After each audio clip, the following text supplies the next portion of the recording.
بسم الله الرحمن الرحيم، والصلاة والسلام على أشرف المرسلين سيدنا محمد وعلى آله وأصحابه أجمعين.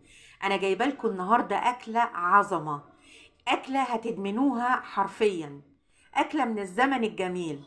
بصل القوارمة مع اللوبيا، احنا دايما بنحب ناكل جنبها لوبيا، حاجة كده يعني تشرفك في أي عزومة. شكلها في منتهى الجمال وطعمها كمان أجمل.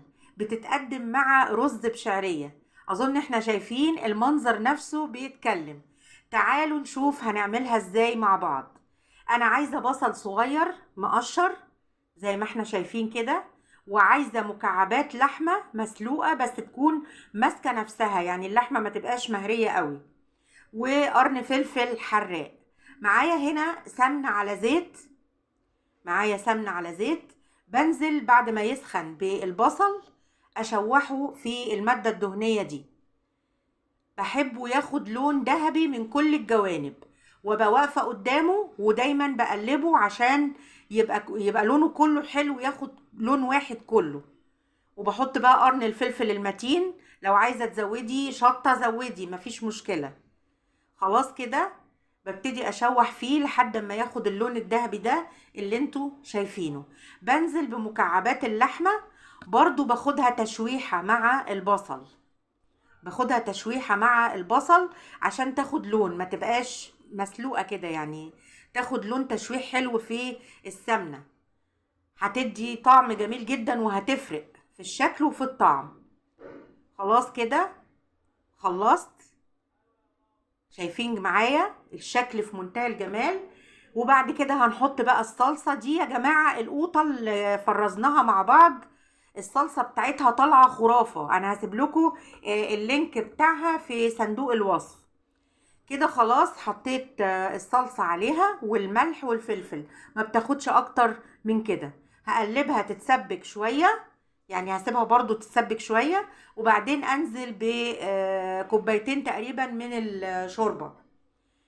عايزة تكتري الكمية كتري مفيش مشكلة، عايزة تعملي 2 كيلو بصل، عايزة تعملي كيلو بصل مفيش مشكلة، على حسب اللي موجود عندك. بس كده خلاص ضبطتها، تاخد غلوتين على النار وبعدين بدخلها الفرن. دي بالنسبة للقوارمة. بعد كده بقى هنعمل اللوبيا هنا فيها تركة، يعني بتنقلها في حتة تانية. الأول أنا معايا بصل ومعلقتين سمنة. طبعا بشوح البصل دوت، ما بوصلوش للون البني خالص، بيبقى لونه ذهبي فاتح كده. يعني أنا بحب دايما حتى في الطبيخ المسبك يبقى لون البصلة فاتح.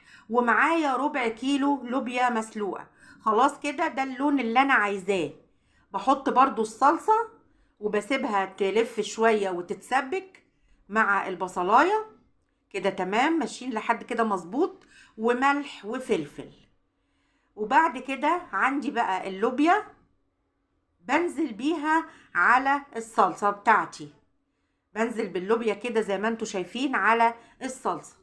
كده تمام، ماشيين لحد كده. بسيبها برضو تتسبك شوية، وبعدين احط الشوربة واظبط القوام بتاعها. هنيجي هنا بقى للتركة اللي انا بقول لكم عليها، حاجة يعني بتنقل اللوبيا في حتة تانية، تخليها في منتهى الجمال. معلقة من التوم المهروس تغلي مع اللوبيا وتتسبك، بتديكي طعم وريحة عظمة في منتهى الجمال. كده احنا خلصنا صينية القوارمة، طلعت من الفرن، اديكوا شايفين الشكل بيتكلم يعني، واللوبيا خلصت واتسبكت. وكده تمام. بنقدمهم مع رز بشعرية. اهو اللحمة مستوية يعني دايبة دوب، والبصل في منتهى الجمال. بجد يا جماعة الأكلة دي في العزومات حلوة جدا، هتشرفكم وطعمها جميل جدا، هتدمنوها. اهي شايفين البصل سواء عامل ازاي، واللحمة مستوية خالص. بجد والله يعني حاجة جميلة. كل سنة وانتم طيبين، ولو عجبكم الفيديو ادوني لايك وشير.